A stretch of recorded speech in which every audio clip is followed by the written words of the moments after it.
Hello दोस्तों, मैं सरोज पंडित स्वागत करती हूँ आप सभी का अपने यूट्यूब चैनल में। मैं आप सभी लोगों के बीच एक छोटा सा चुटकुला नाच गीत सुनाने जा रही हूँ। आशा करती हूँ आप सभी को पसंद आएगा। अगर मेरा गाना आप लोगों को पसंद आए तो कृपया मेरे चैनल को लाइक, शेयर तथा सब्सक्राइब करिएगा। कमेंट करके ज़रूर बताइएगा कि यह गीत आप लोगों को कैसा लगा। मैं सभी यूट्यूब फैमिली को हाथ जोड़कर सादर प्रणाम करती हूँ। जिन्होंने अभी तक मेरा चैनल सब्सक्राइब नहीं किया है तो प्लीज़ आशीर्वाद के रूप में जा कर के मेरे चैनल को सब्सक्राइब कर दीजिए और शेयर कर दीजिए, लाइक कर दीजिएगा। पिया साड़ी में नगे लगे वाइदा पेन के जाइब नहीं हरेवा।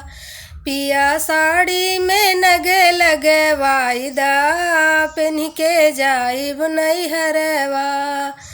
जाइब नहीं हरवा अपने माई के घरवा। जाइब नहीं हरवा अपने माई के घरवा। हमके तीन तलिया हमके तीन तलिया झुमका मंगाई दा। पिया जाइब नहीं हरवा। हमके तीन तलिया झुमका मंगाई दा। पिया जाइब नहीं हरवा।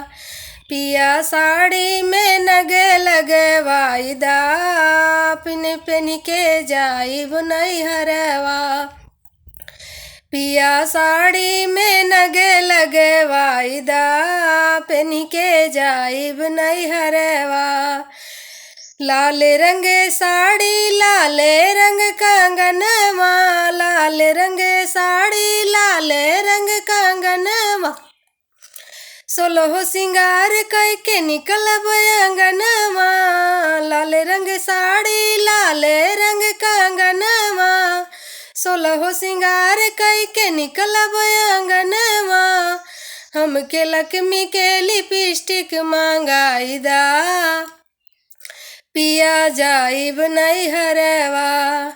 हमका लक्ष्मी के लिपस्टिक मंगाई दा। पिया जाइब नहीं हरवा। पिया साड़ी में नगे लगे वाइदा पेन के जाइब नहीं हरवा। पिया साड़ी में नगे लगे वाइदा पेन के जाइब नहीं हरवा। पहिला बेरी राजा जाते बानी नहीं हरवा। पहिला बेरी राजा जाते बानी नहीं हरवा। कमर कर धनिया लैया गले के हरवा। पहिला बेरी राजा जाते बानी नहीं हरवा। कमर कर धनिया लैया गले के हरवा। एगो मथवा के बिंदिया मंगाई दा। पिया जाइब नहीं हरवा। एगो मथवा के बिंदिया मंगाई दा। पिया जाइब नहीं हरवा। पिया साड़ी में नगे लगे वाइदा पेन के जाइब नहीं हरवा। पिया साड़ी में नगे लगे वाइदा पेन के जाइब नहीं हरवा। जाई बाजार पिया देर ना लगाई। जाई बाजार पिया देर ना लगाई। गाड़ी लेके आवताटे बाबू और भाई। जाई बाजार पिया देर ना लगाई। गाड़ी लेके आवताटे बाबू और भाई। पिया पौआ के पायल मंगाई दा। पिया जाइब नहीं हरवा। छागल बिछिया पिया हो मंगवाई दा। हम जाइब नहीं हरवा।